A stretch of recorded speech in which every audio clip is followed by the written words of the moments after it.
크리스찬의 쉿 콰이어트 타임.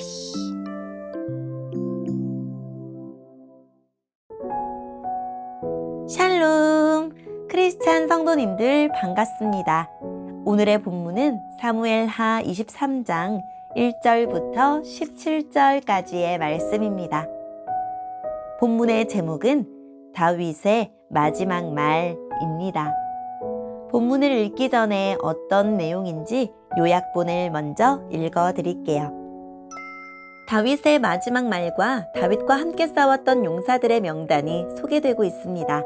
이를 통해 다윗 왕국이 하나님의 은혜와 용사들의 헌신을 통해 세워졌음을 알 수 있습니다. 오늘의 본문 1절입니다. 다음은 다윗이 남긴 마지막 말입니다. 이새의 아들이며 하나님께서 높이신 사람의 말이다. 그는 야곱의 하나님께서 기름 부으신 왕이며 그는 이스라엘의 아름다운 노래를 부르는 사람이다.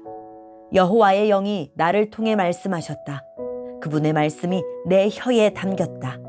이스라엘의 하나님께서 말씀하셨다. 이스라엘의 반석이신 분이 나에게 말씀하셨다.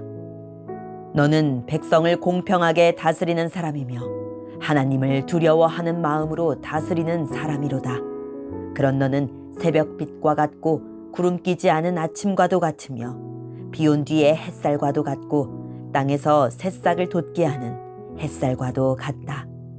이처럼 하나님께서는 내 집안을 돌봐주셨다. 하나님께서는 나와 영원한 약속을 맺어주셨고 모든 일에 올바르고 든든한 약속을 해주셨다. 이 약속은 나의 구원이며 이 약속은 내가 가장 기뻐하는 것이다. 진실로 주께서는 그 약속을 이루어 주실 것이다. 그러나 모든 악한 백성은 가시와 같아서 버림을 받을 것이다. 왜냐하면 손으로 가시를 잡을 수 없기 때문이다. 누구나 가시를 만지려면 쇠막대나 창을 사용해야 한다. 가시는 불에 던져져서 마침내 타버리고 말 것이다. 다윗의 용사들의 이름은 이러합니다. 다그몬 사람 요셉 바세벳은 세 용사의 우두머리입니다. 그는 에센 사람 아디노라고도 불립니다. 그는 한꺼번에 창 하나로 적군 800명을 죽인 일이 있습니다. 그 다음에는 아호와 사람 도대의 아들 엘르아살이 있습니다.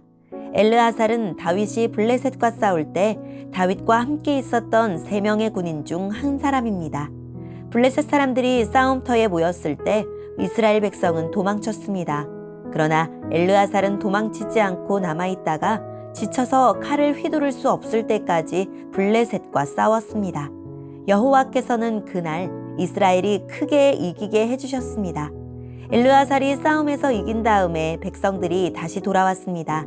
그러나 백성들이 와서 한 일은 적에게서 무기와 갑옷을 거둬들이는 일뿐이었습니다. 그 다음에는 하랄 사람 아게의 아들 삼마가 있습니다. 블레셋 사람들이 와서 싸울 때의 일입니다. 블레셋 사람들은 우거진 팥밭에 떼를 지어 모여 있었습니다. 이스라엘의 군대는 블레셋 사람을 피해 도망쳤습니다.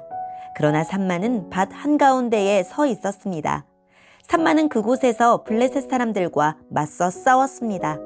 여호와께서는 그에게 큰 승리를 주셨습니다.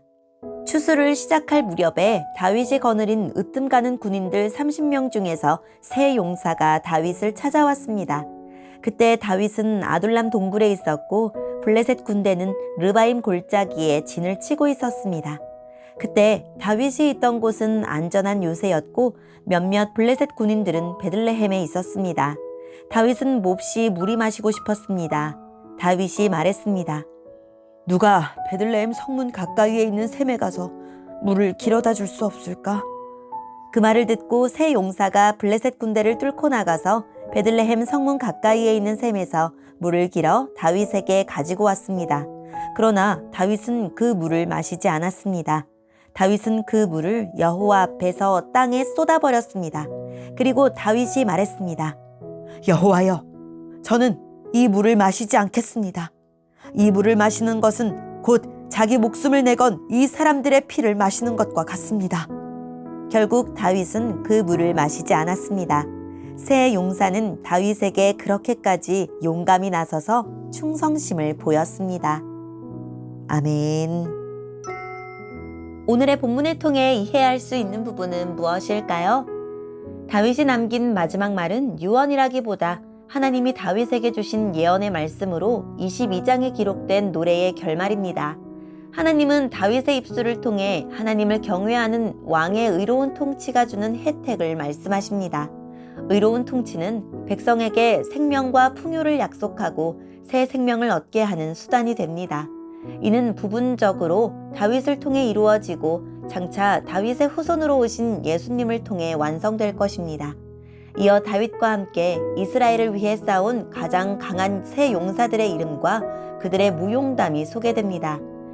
요셉 밧세바는 창 하나로 800명을 죽였고 엘르아살은 블레셋과 전쟁할 때 도망치지 않고 홀로 블레셋 군대에 맞서 싸워 이스라엘 군대에게 큰 승리를 안깁니다. 삼만은 홀로 블레셋 사람들과 맞서 싸워 밭을 지켰습니다. 30명의 용사 중 또 다른 세 용사는 다윗을 위해 자신의 목숨을 걸고 블레셋 군대를 뚫고 베들레헴의 우물을 떠올 정도로 충성스럽고 용맹했습니다. 오늘의 본문을 통해 알 수 있는 우리 하나님은 어떤 분일까요? 다윗의 삶을 지배한 것은 하나님의 영이었습니다. 하나님 나라의 왕은 하나님 말씀과 권능과 뜻을 따라서 살아야 했고 그 말씀만 대변해야 했습니다. 하나님을 진정한 왕으로 모시지 않는 지도자는 결코 하나님의 관심인 약한 자, 고통받는 자, 힘없는 자의 편에 서지 못하고 자기 권력을 지탱해 줄 수 있는 세력의 이익만 보호하려고 할 것입니다. 말씀을 피해 숨지 않고 그 말씀으로 삶을 비추어 복종할 때 우리는 소생하는 은총을 입고 죽어가는 세상에 생명과 생기를 공급하는 왕같은 제사장의 사명을 다할 것입니다. 오늘의 본문을 통해 우리에게 주시는 교훈은 무엇일까요? 공의로 다스리는 왕은 백성에게 아침 햇살 같고 비온 후 나온 햇빛 같습니다.